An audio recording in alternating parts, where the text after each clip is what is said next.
So, yeah, I was crazy enough to shoot over 200 thumbnail pictures for my YouTube videos, all in one day, pretty much all in one go.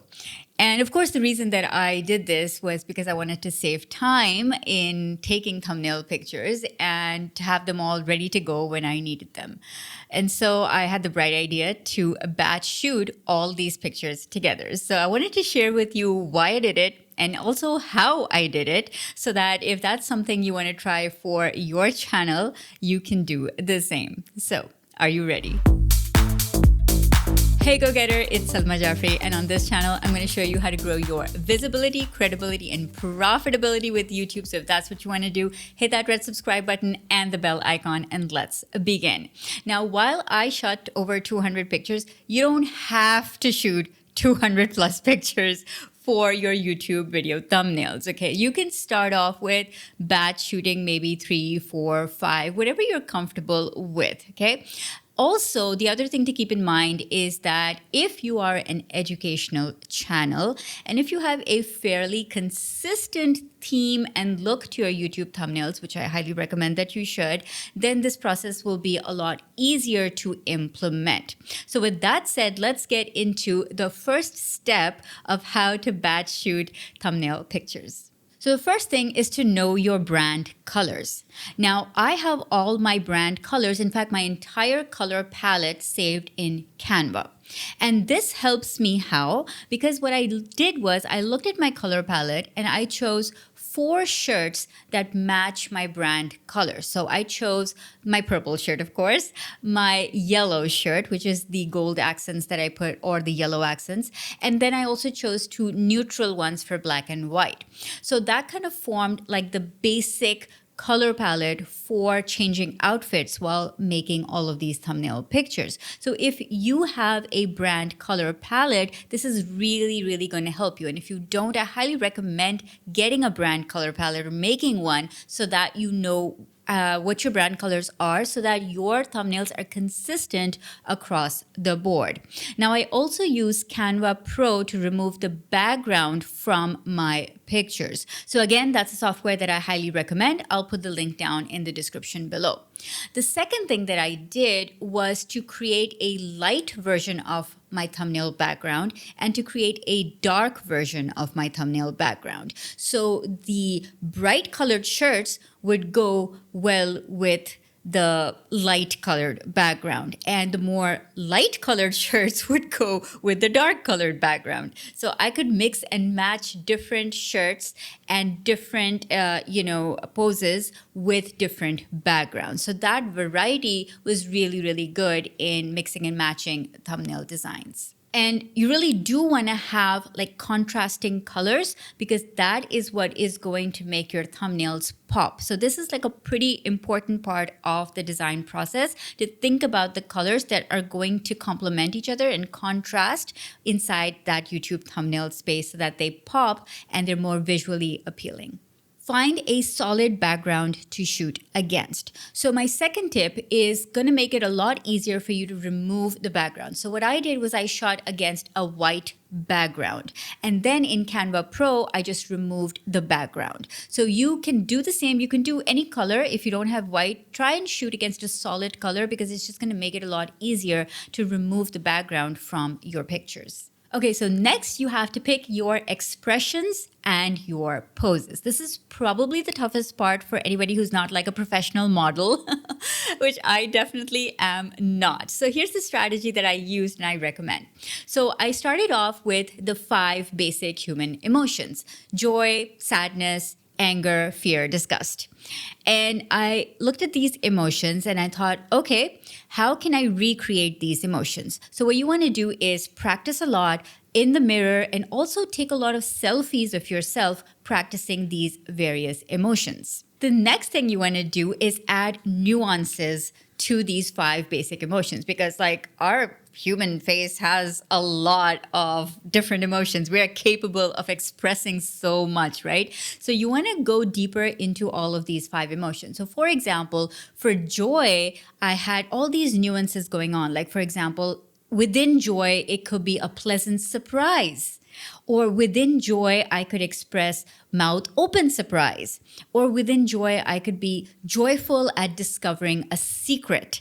So those were all very specific kinds of faces that I could make to express that nuanced expression. Similarly, for sadness, I could have something like, I'm so disappointed in myself kind of an expression, or I can't believe I made these mistakes kind of sad expression.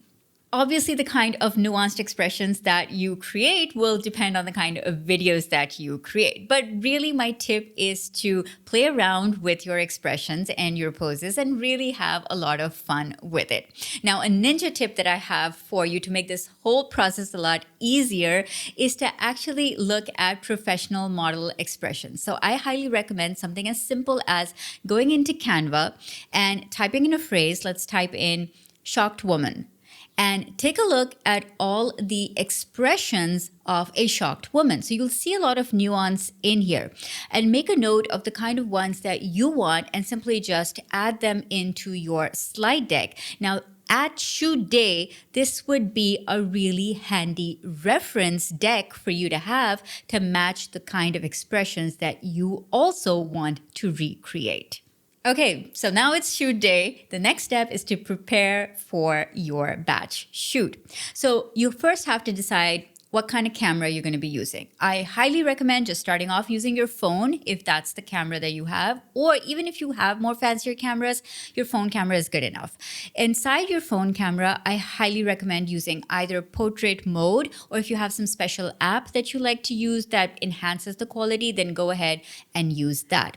Now, I typically, take pictures with a timer combined with portrait mode, but the most important thing that you need to do is to keep your phone stable. So a tripod will really help you with that. And also, if you're standing and taking pictures, you want to make sure that your phone is positioned at the correct height, there's enough headroom, there's enough space, the correct, dimensions are showing. And so a tripod is really, really going to help you. So a tripod with a timer, with a portrait mode on your phone are the three basic elements to get started with.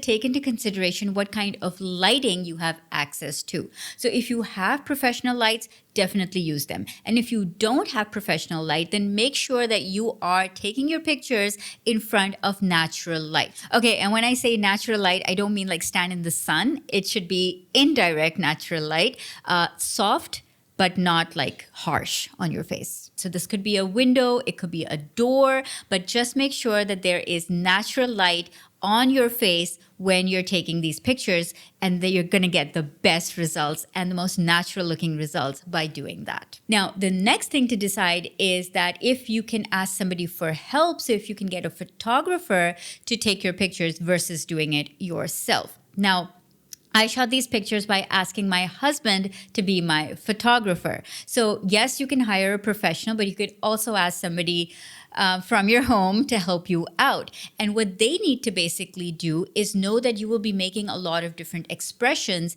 And so they need to keep the camera stable. And all they need to do is just click. You make the next expression, they click. So you kind of need to decide the rhythm with them of how quickly you'll be changing up your expressions and how fast they need to keep up with clicking all of those different expressions that you will be making. Now, a pro tip here is that you definitely want to play around with not just your facial expressions, but also your hands. So using your hands as part of gestures really goes a long way to adding more depth to your expression. Now, for example, I know that a lot of the text on my thumbnails is to one side. So I'll often be pointing, and you want to experiment with pointing with this hand, then with this hand, across your chest. And also use a lot of expressions, a lot of your hand gestures for expressions such as disgust or surprise or bewilderment, all of that. So your hands are definitely part of your prop. Another thing to remember is if you are making a lot of hand gestures, know when you're going to be going out of frame. So you don't want to make a gesture really far away and then have that cut off in post-processing, right? So keep the frame a little tighter and make gestures kind of close to your body. The next step is to process your thumbnail pictures for high res quality to be used on your YouTube thumbnails. So because I had over 200 pictures that I wanted to use, I actually sent them off to a graphic designer to do some basic processing, color correction, a little bit of saturation, hue, contrast, things like that. It's not something that I can do myself, but I don't want to spend time doing it for over 200 pictures. So if you want to do this for yourself, I highly recommend using an app called SnapSeed. And if I was going to do this by myself, I would use the same app. Now, it's a mobile app, so that's again why I kind of use Canva to process my pictures, because then I can just access it on my desktop as well as on my phone. I'm pointing there because my phone is here. But anyway, so what you want to do is use Snapseed and make your pictures pop. Okay, so you want to increase contrast, and I actually do have a full tutorial on how to use Snapseed to make your pictures pop for YouTube thumbnails. I'll link to it right up here in the info card. Check that out after this video is over. And so what you want to do is make sure that you have high-res, good quality pictures for your thumbnails so that they don't pixelate, they're not blurry. And then in post-processing, again, I use Canva to do a couple more things. For example, I add a glow effect around my face and my body. And I also make any adjustments in color or contrast right before I upload those pictures, depending on what the background is, what the text is, and all of that. And I, again, do all of that using Canva Pro. Again, I'll put the link to that in the description below.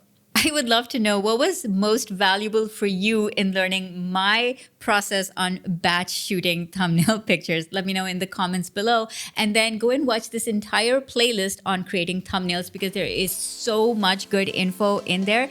Everything you need to know about creating eye-catching YouTube thumbnails. I'll see you in the next one.